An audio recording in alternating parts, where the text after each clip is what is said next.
Yeah,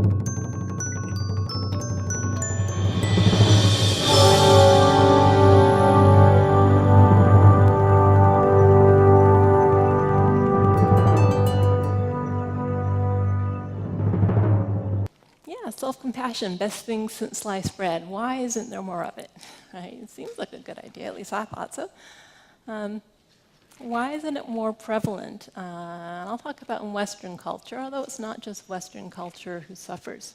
This is a big one, confusion with self-pity.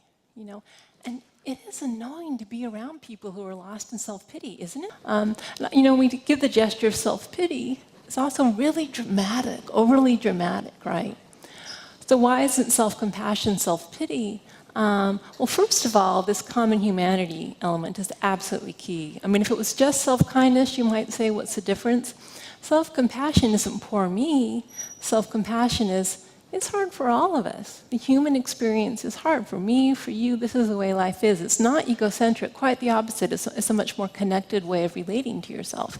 And also, this is why the mindfulness is so important. When we're mindful of our suffering, we see it as it is. We don't ignore it, but we also don't over-exaggerate it. This is a big one that comes up. And part of this is the problem with language. People say, but don't we need self-criticism? Don't we need like some constructive, healthy criticism? Yeah, absolutely.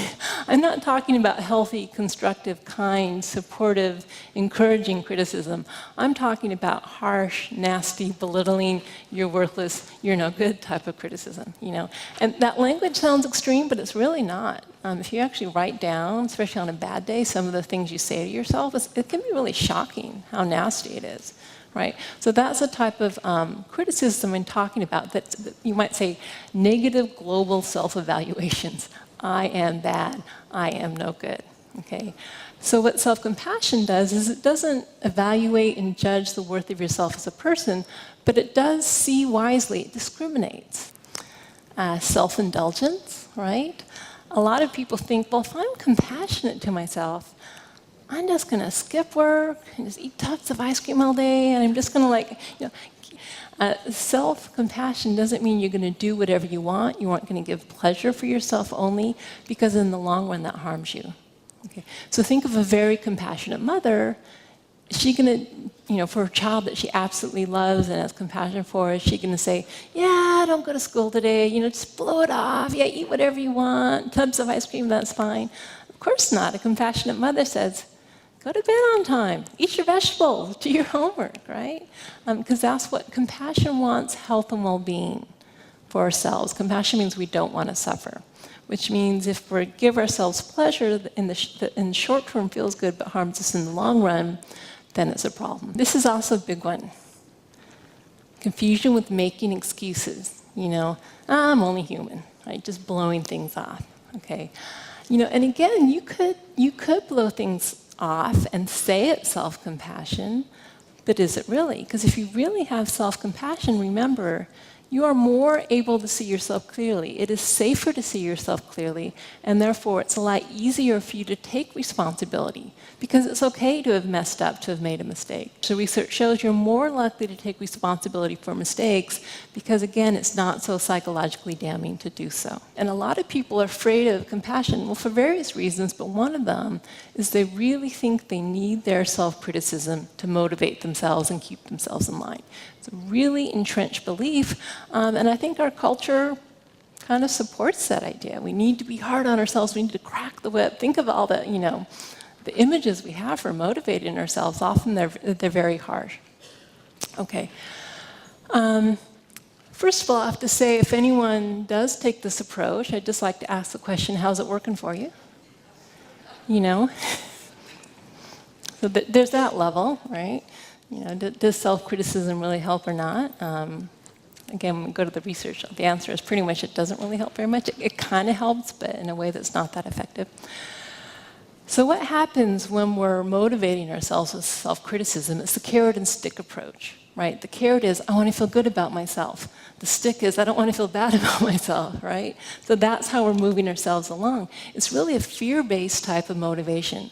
I am not okay if I fail, therefore I must try harder and succeed so I will be okay. So then the other way to motivate yourself is with self-compassion, not self-criticism. So self-compassion, there is motivation inherent in self-compassion, but it's all about wanting health and well-being for yourself and encouraging and supporting yourself to be healthy as opposed to saying you are not worthwhile if you fail. Okay, so, and I've got this picture of a father and his son because I really think it's a lot easier to understand these concepts when we think about friends or parents and children and then apply them to ourselves. So we've got two scenarios, right? One is a boy comes home from high school with a failing math grade. Okay, and the kid wants to go to college. This is a problem. So the old way, actually, back when they used to have the saying, spare the rod, spoil the child, would be to harshly punish the kid, or even if it's not done with corporal punishment, a father could say, you loser, I'm disgusted with you. I'm ashamed. You are just, you really blew it. What a screw up. It kind of cringes, doesn't it? But and sadly, I'm sure some of us in this room had that experience growing up. Okay, what's that going to do? Is that really going to motivate the kid? And it may make the kid, behave. But what happens when you criticize like that, when we self-criticize especially, is first of all, we almost inevitably get depressed. Very painful. Depression is not exactly the most conducive mood to motivation. That's one of the things about depression is you don't feel motivated, right? The other thing it does is it makes us lose faith in ourselves. If we all the time tell ourselves, I'm no good, I'm not worthy, I can't do it, we don't feel confident to take on new tasks. And actually, the research shows that self-confidence, or perceived confidence, is one of the most important factors in motivation that makes people keep trying. And then the third thing that happens when you constantly criticize yourself is you become afraid of failure. I'm not even going to try because the consequences, if I fail, are too devastating. Better just not even to go there. Okay. But imagine this scenario instead, which hopefully happens much more often. The son comes home with a failing math grade, and the father says, whoa, you must be really disappointed, Hey, listen, it's okay, it happens to everyone. People do fail, I still love you, you aren't bad for failing, I accept you anyway. But it is a problem. I know you want to go to college, you got to get your math grades up so you can get into a place like UC Berkeley, right? So what can I do to help you? How can I support you? Do I need to help you with your homework? Do I need to get in a tutor? Let's figure out what's going on, but I believe in you and I know you can do it and I'm here to nurture and support you along the way. Now that's actually be much more effective in the long run for having that child learn the skills he needs to learn to go on. And yet we don't really do that with ourselves very much. For some reason, we believe that the harsh self-flagellation approach is more effective than being kind, supportive, encouraging, nurturing. Okay. So not only would I argue, but we'll talk about in a moment, there's research to show that that's really not the case. Self-compassion is a very effective motivator. There's another thing I'd like to talk about with this idea of motivating ourselves with self-criticism that I think is worth paying attention to. One of the reasons we're so attached to our self-criticism, even though it's painful, is because it gives us the illusion of control. You shouldn't have failed. Oh, that means theoretically it's possible that I would never fail. It's just because I did something wrong. You shouldn't have made a mistake. You shouldn't have been this. You shouldn't have been that. We love the illusion that it's theoretically possible to be perfect, to never have things go wrong. To do everything we want to do. Just a show of hands, how many of you, if you could snap your fingers and get rid of your absolute worst trait that you don't like about yourself, would do it? Why wouldn't you? If we had so much control, why are we still doing it? Because we don't have that much control. We have a little wiggle room, but not much. Our genes, our early history, our culture, our stress level. There's so many reasons why it's hard to be exactly who we want to be, right?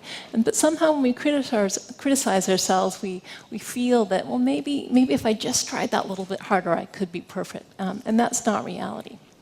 Okay. So self-compassion takes a different approach. First of all, self-compassion is about self-acceptance. You know, I fully accept myself as I am, flaws and all. I have compassion, kindness, love, even though I'm not perfect, even though I don't fail. And self-compassion is not about, self-improvement or evaluating yourself. Am I good enough or not? Trying to do more and more and more so I can see myself positively. It really is about accepting who you are as you are. Okay, well, does that contradict what I just said about motivation? Doesn't self-acceptance mean being passive, being complacent? Doesn't acceptance just mean acceptance?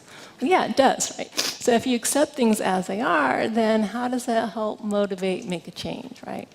And Carl Rogers talked about this very beautifully. You know, the curious paradox, and it is a paradox, is that when I accept myself as I am, then I can change, right?